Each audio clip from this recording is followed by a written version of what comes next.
Kësaj dite të ftohtë dhe me shi si një ditë dimri i takonin disa biskota të ngrohta. Unë i kam përgatitur së bashku me Rejanin dhe Jonisin përbërësit që kemi përdorur për biskotat, po a shënoj këtu në rast se dëshironi që t'i bëni edhe ju në shtëpitë tuaja. Ndërkohë brumin e përgatitur e lëm në frigorifer për rreth 20-30 minuta dhe ndërkohë unë duhet të laj enët dhe të sistemoj kuzhinën sepse sapo kishim konsumuar drekën dhe nuk i kisha lar ende.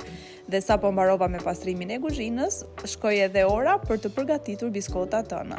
I marrim nga frigoriferi, unë i kam bërë në formë të rrumbullakët dhe brenda i kam mbushur me Nutella.